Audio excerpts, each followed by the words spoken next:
The wrong woman will not just break your heart. She will cost you your peace, your purpose, and your eternal soul. Scripture doesn't whisper about this. It roars. And most Christian men are walking straight into the fire with their eyes wide open. Not today. I'm not here to bash women.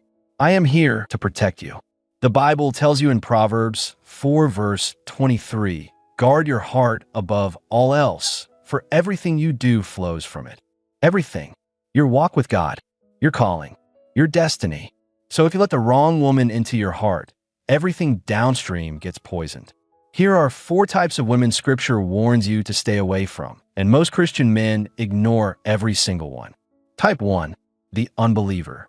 She's beautiful. She's kind. She loves you genuinely, but she does not love your God, and you think love is enough. It is not. 2 Corinthians 6 verse 14 says it plainly.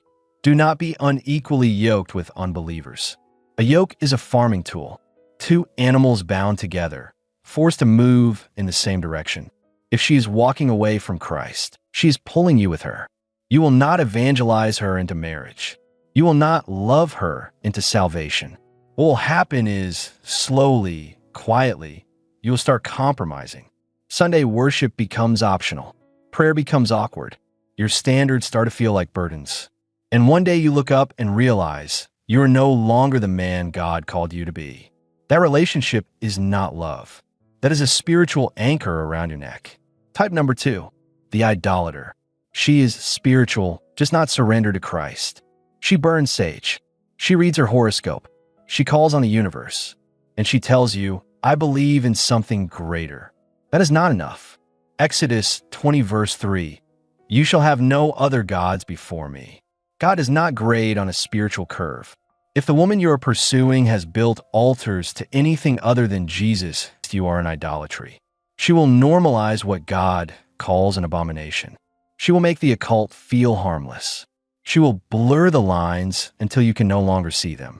A man called by God cannot afford blurred lines. Type number 3, the seductress. Proverbs 7 paints a portrait of this woman, and it is devastating. She is loud. She is seductive. She does not come looking dangerous. She comes looking irresistible. In Proverbs 7 verses 26 to 27 delivers the verdict. She has brought many down to death. Her slain are a mighty host.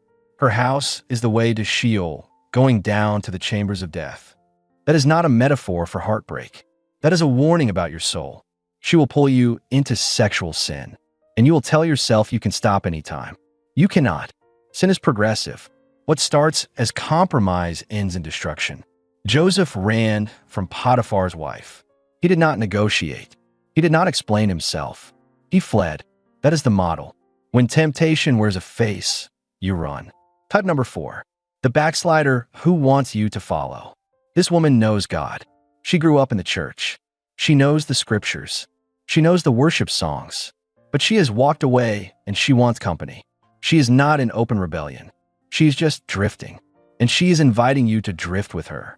Revelation 3 verse 16, God says to the lukewarm, because you are lukewarm, neither hot nor cold, I will spit you out of my mouth.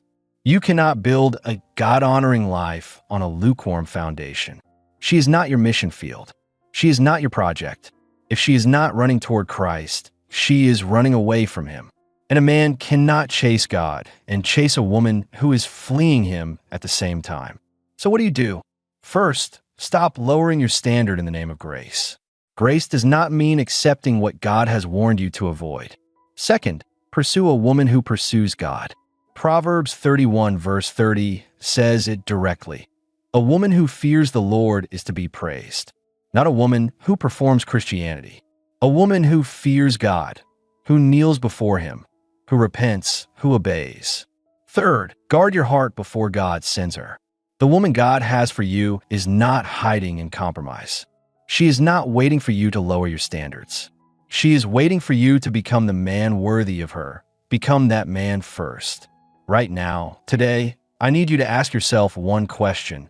Is the woman in my life pulling me closer to Christ or further away? If she is pulling you away, don't ignore it. Let right if you can. Speak truth. Set boundaries. Call higher.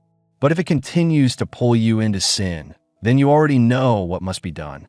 Gospel of Matthew 5, verse 29 reminds us, nothing is worth losing your soul. Not comfort, not attachment, not a relationship. Choose Christ, even when it costs you.